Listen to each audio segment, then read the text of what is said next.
Excited ka na ba? Kasi lumapag na si Michelle D sa El Salvador para sa 72nd Miss Universe. So, Miss Universe 2023 na gaganapin sa El Salvador. O, di ba? Inulit ko.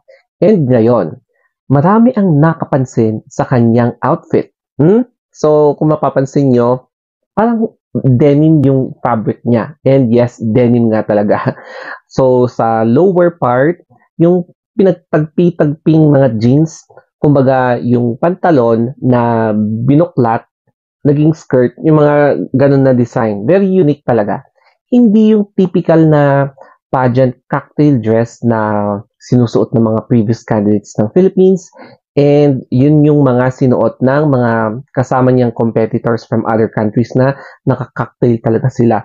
Si Michelle, kakaiba. Kaya, dito talaga siya parang nagkaroon ng unique way of being herself, and syempre napansin siya dyan. Welcome to Miss Universe 2023. I am so excited. To all of my kababayans that are watching, please don't forget to support me and my journey. All of the girls here are so amazing and I can't wait to take you all along with my journey. Pero habang busy si Michelle D sa kanyang flight, nagulantang lahat. As in, kay Ukraine. Kasi biglang meron sigurong isang negosyante o kaya personality na nagbigay ng pangmalakasang vote. Kaya nag-number 1 si Miss Ukraine with 139,000 votes, no? Nagulat ang lahat kasi syempre inuusan niya ang Nicaragua, tapos Pilipinas, tapos nawala ang Thailand, naging top 4 na siya. Pero syempre, hindi naman patitidag ang mga Pilipino. Kaya ngayon, eto na. Bumalik tayo sa number 1 with 160 plus thousand votes. Tapos, second rank na si Ukraine. And then, ang pang third is si Nicaragua.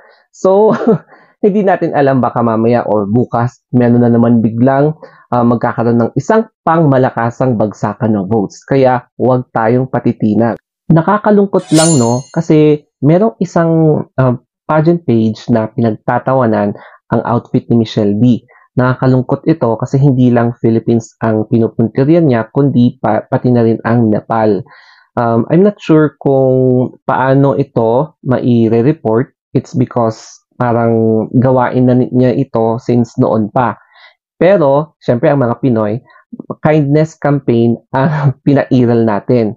Tapos ang nangyari, instead na ibabash siya o kaya nagkikipagbardagulan, positive yung mga reply nila. Such as, thank you for featuring Michelle D into your page.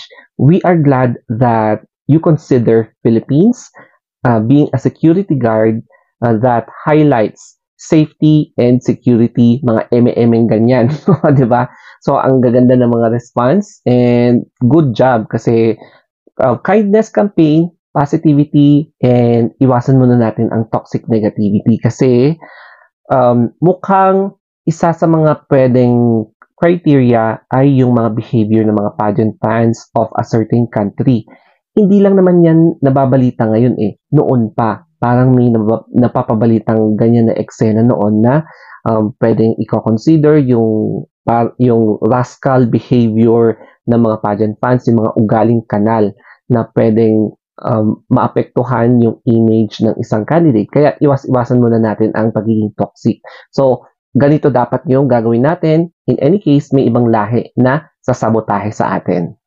Pagdating naman sa voting, I therefore conclude correct yung ginawa kong steps and hindi mali-mali yung mga sinabi ko sa inyo kasi trinay ko mismo sa sarili ko na nag-vote. So, dalawa yun, no? Yung first part is, ito yung resulta kapag nag-vote ka doon sa Voice for Change. Success siya at na-validate mismo yung aking vote. Yun nga lang, medyo late dumating yung email. Siguro nag-vote ako ng 10 o'clock, dumating ng 1 p.m. So, 3 hours delay. So, ang importante dyan is na-validate siya. Kaya, counted na. Kaya, huwag kayong mainip. Hintayin nyo na lang yung email. Basta para ma-validate yung vote nyo. Number 2 is yung para sa fan vote. Para hindi tayo ma-unplace at merong chance si Michelle D na makapasok sa semifinals. So, ang ginawa ko, syempre, kinonect ko sa GCash. And yes, pwede nyong gamitin yung GCash nyo, i-link nyo doon sa Google para makapag-vote kayo. So, syempre, trinay ko muna yung pinakamura, no? Para i-test kung makakapasok yung vote ko gamit ang GCash. And yun na nga, it's approved. O, diba? So, bukas siguro, pwede ako mag-vote ulit. Ayan. Kaya, syempre, ingatan natin yung pera natin. Ang ginawa ko, unlink ko na yung Gmail ko after kong mag-vote kasi may nakasabi na mag-auto debit siya. Kaya medyo nakakatakot pag ganun, no? Kasi kapag hindi mo binabantayan yung na-link na GCash mo, hindi mo namamalayan, pwedeng mabawasan. Kaya i-unlink mo agad after mong mag-vote. Bukas naman, iba naman yung topic natin. Hindi puro si Michelle D, kundi yung ibang candidates such as si Miss Nicaragua. Kasi parang may something ako na-feel sa kanya, no? And iba yung tindig talaga niya. Yung tipong merong something about her na masasurprise ka talaga.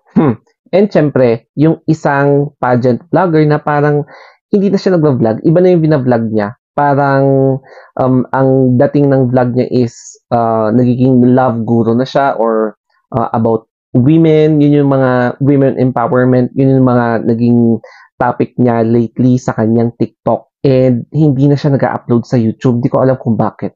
So, yun yung mga topic natin na susunod bukas. Okay? And syempre, continuous pa rin yung vote natin para kay Michelle D. Kasi meron pang ilang days, mahaba pa. Kaya we have more chances para paangatin and i-maintain natin yung number 1 spot ni Michelle D. And wag tayo pakampante kasi hindi natin alam na baka meron pang magkakaroon ng isang bagsakan na pangmalakasan yung votes ng ibang mga candidates. Okay, so thank you for watching and it's now time to rest. Mwah! Good night.